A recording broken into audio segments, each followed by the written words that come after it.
Hello friends, आप सब लोगों का स्वागत है मेरे यूट्यूब चैनल पे। निफ्टी और बैंक निफ्टी के एनालिसिस की मैं बात करूंगा मंडे के लिए, इसे कैसे हम ट्रेड कर सकते हैं, और एफआई और डीआई डेटा जो आया है मंडे के लिए उसको भी मैं डिस्कस करूंगा। सो बिना टाइम वेस्ट करते हुए सबसे पहले निफ्टी का एनालिसिस मैं करता हूं। क्या हुआ फ्राइडे को कि मार्केट जो है वो बहुत थर्सडे को बहुत ऊपर बंद हुआ, ऑल टाइम हाई से बिल्कुल 30-40 पॉइंट दूर था। और फिर यूएस में इतनी शार्प सेलिंग आई, उसके कारण गैप डाउन ओपन हुआ। गैप डाउन ओपन के बाद वॉलेटिलिटी वाला डे था।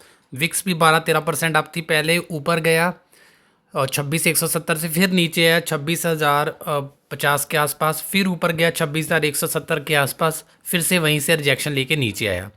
तो ऐसी कुछ वॉलेटिलिटी हमें देखने को मिली और आखिर में 26,060 के आसपास जो है वो बंद हुआ निफ्टी जो है। ठीक है, बैंक निफ्टी भी 400-500 पॉइंट जो है वो नीचे ही बंद हुआ।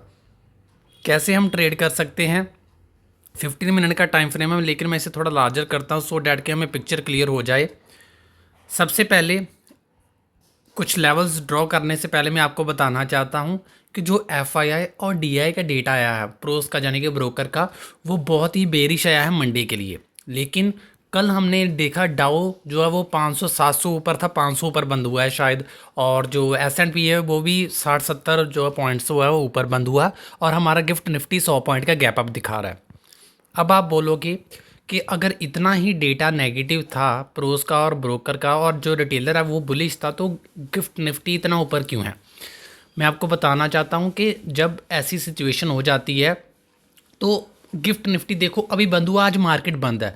अब सोमवार को अमेरिका का बाज़ार क्या करता है, जहाँ कुछ हो सकता है बिग प्लेयर्स किसी न्यूज़ की एंटिसिपेशन में जो पोजीशंस बना के गए हों, जो वी नेवर नो। ठीक है, तो वो क्या सोच रहे हैं, इसके लिए हमें मंडे मॉर्निंग का वेट करना होगा कि क्या गिफ्ट निफ्टी 100 पॉइंट ऊपर ही रहता है और क्या मार्केट इतना ऊपर खुलता है। हमने बहुत बार देखा है, कई बार जब आपने फ्राइडे के डे आप देख सकते हो गिफ्ट निफ्टी पूरा रिकवर हो गया था, लेकिन जब मार्केट खुली तो मार्केट खुली 80 पॉइंट डाउन। पूरा रिकवर होने के बाद भी 80 पॉइंट डाउन खुली क्योंकि अमेरिका में सेलिंग थी। हाँ, अब अगर अमेरिका ऊपर है तो हो सकता है अमेरिका मंडे को नेगेटिव भी हो। सो वी नेवर नो, कुछ पता नहीं है। लेकिन मार्केट अगर गैप अप ओपन होता भी है तो 20-30 पॉइंट होना चाहिए, क्योंकि इतनी बड़ी अगर आपने बेरिश पोजीशन बिग प्लेयर्स ने बनाई है तो अगर 100-150 पॉइंट हो गया तो फिर रिटेलर्स की तरफ सारा मार्केट घूम जाएगा। तो उसे ऐसा कुछ वो नहीं होने देंगे। मार्केट जो है वो 20-30 पॉइंट ऊपर खुलेगा शायद, फिर एक बार डिप लेके फिर ऊपर जा सकता है ऑल टाइम हाई के लिए। सो ऐसी सिचुएशन को डिस्कस करते हैं। जो डेटा था मैंने आपको बता दिया, बेरिश डेटा है बिग प्लेयर्स का मंडे के लिए। अब वो डेटा सडन चेंज भी हो जाता है। कई बार आपने मार्केट वो फ्लैट खुला, जो गैप अप ओपन खुला, एक बार से शार्प सेलिंग आती है और बाद में फिर से रिकवर करके ऑल टाइम हाई के आसपास में मार्केट जो है जा सकता है। सो कौन से लेवल्स होंगे जो वॉच आउट करने हैं, दोनों तरफ हमको जो है प्ले करना है। सबसे पहले तो ये आर्ली टाइम फ्रेम है, आपको सपोर्ट दिख रही होगी मूविंग एवरेज की 26,000 के आसपास। कौन से लेवल्स है जहां पर जब तक हमें अब अग्रेसिव शॉट नहीं करना है। ये देखो, एक लेवल है 26,002 का, ये तो साइकोलॉजिकल लेवल्स ही है। 26,002 से लेके 26,015 तक, जब तक ये लेवल ना टूटे हमें अग्रेसिव शॉट नहीं करना है। लॉन्ग कब जाना है? लॉन्ग देखो अब तब जाएंगे एग्रेसिवली जब मार्केट पहले इस लेवल को निकाल देगा 26,150। अगर मार्केट गैप अप खुल के, फॉर एग्जांपल मान लो गैप अप खुलता और यहीं कहीं सस्टेन करके यहाँ से प्राइस एक्शन बनाता है, सपोर्ट लेता है, तो फिर हम इस यहाँ तक के टारगेट्स के लिए एक बार जो है वो प्ले कर सकते हैं। और उसके बाद फर्दर हम देखेंगे ब्रेकआउट करता है या नहीं करता है।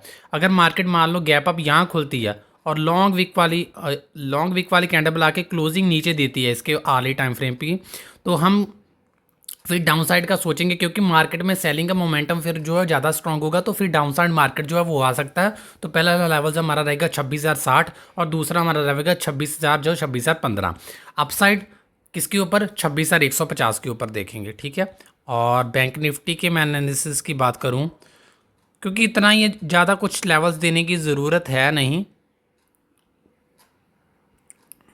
बैंक निफ्टी का क्या है? बैंक निफ्टी का एक लेवल जो मैंने मार्क करा हुआ था वो ही अच्छे से काम कर रहा है, 58,560। जब तक बैंक निफ्टी इसके ऊपर है कोई घबराने वाली बात नहीं है। अब जहां मार्केट बंद हुआ वो है 58,851, जो कि आर्ली टाइम फ्रेम पे जो है मूविंग एवरेज है।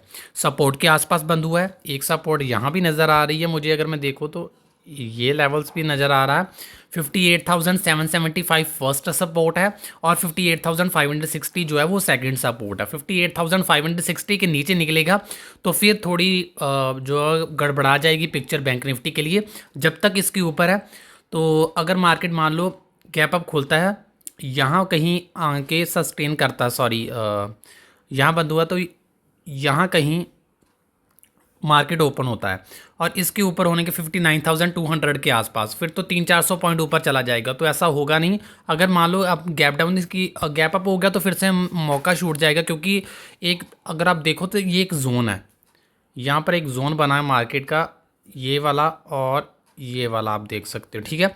इस जोन के आसपास रेजिस्टेंस जो है वो मार्केट को मिलेगी। अगर मार्केट देखो 58,850 पे बंद हुआ है और 59,200 पे खुलेगा तो पहले ही ये 300-350 पॉइंट ऊपर खुल चुका होगा, तो वहाँ पर फिर एक बार सेलिंग जो है वो आ सकती है ऊपर से।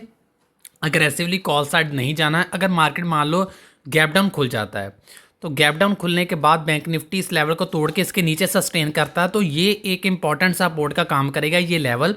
इस इंपॉर्टेंट सपोर्ट पे देखेंगे क्या प्राइस एक्शन बना रहा है। अगर प्राइस एक्शन जहाँ पर पॉजिटिव हुआ तो हम यहाँ तक के लिए, और इसके बाद इसको भी ब्रेक करता है तो ऊपर 59,100 के लिए जो है वो हम प्ले कर सकते हैं ताकि मार्केट और ऊपर जाए, ठीक है।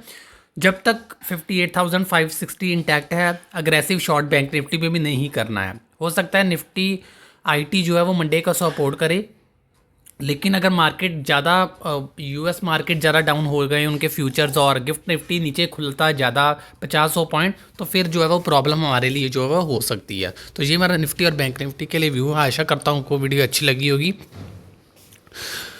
वीडियो अच्छी लगी होगी तो वीडियो लाइक करना, शेयर करना, चैनल को सब्सक्राइब जरूर करना। Thank you so much. जय हिंद, जय भारत।